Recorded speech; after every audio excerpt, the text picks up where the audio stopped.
Spittin Chiclets fans, hockey fans, we are coming to Buffalo for Chiclets Cup, July 22nd and 23rd weekend. We will see you there. And for more info, you can go to chicletscup.com. And also, registration is now live. So go register, and we'll see you there.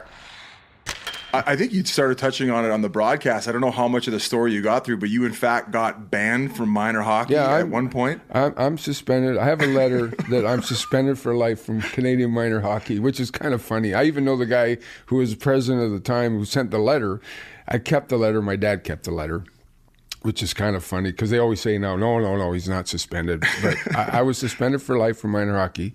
And the ironic thing about it was when I became Wayne Gretzky in the NHL, I did so many charity events for minor hockey across Canada, not just Ontario, but all across Canada, whether it be donating equipment or sticks or raising money or going to dinners or golf tournaments. But every time I'm there, I always remind people, I am suspended for life for minor hockey. Can you guys renege that now? Have I done my due here? I kind of like it. It gives me a one-up on the not the great one from behind. Hey, not the great one, the bad boy of hockey. Yeah. And it's funny, when I went there, kids had done it for years. And so I went there to live with legal guardians.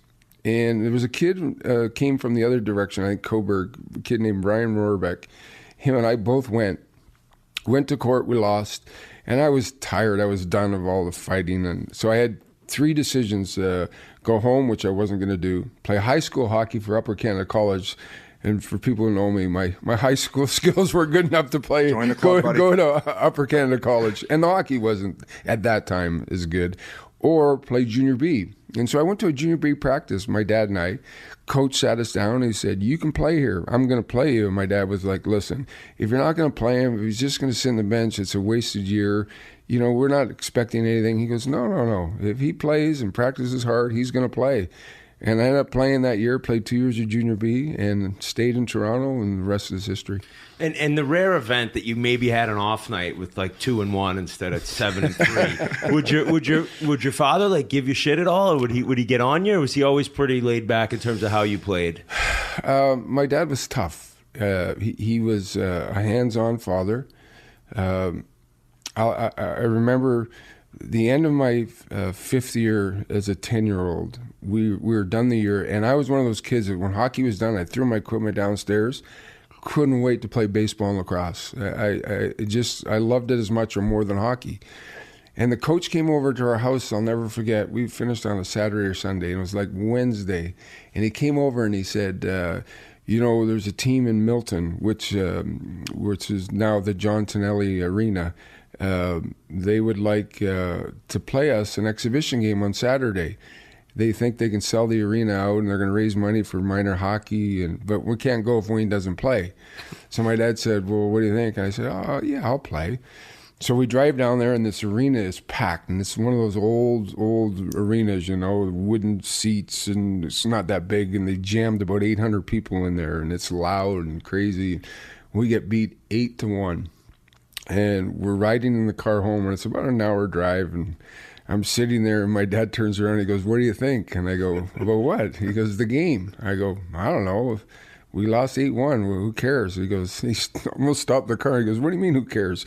He goes, I don't know why, but these people all come to watch you play hockey. If you don't freaking get your shit together every night, you have to perform every single game. And I remember sitting there going, I didn't even want to play today. I had my baseball glove on, Dad. And I learned a good lesson right then and there that, okay, I have to perform. So it was a great lesson for me because playing in the Oilers were a little bit of a traveling roadshow. We played a lot of exhibition games in like San Antonio and that time Dallas and Phoenix. We didn't have NHL teams, and we'd sell out. And of course, they wanted to see myself and Messier and Coffey, and we all would play. And I treated that game pretty much the exact same way as I treat Game 1 of the Stanley Cup playoffs. So it was a great lesson for me. But on the other side of things, he was very sincere. There'd be games where I didn't play well, or in my mind I didn't think I'd play well, and he'd say, that was one of your best games tonight. I remember I got 3 goals and 3 assists one game. He said, I don't know what you're so happy about. That was a horrible game. So he had this whole reverse psychology thing, right?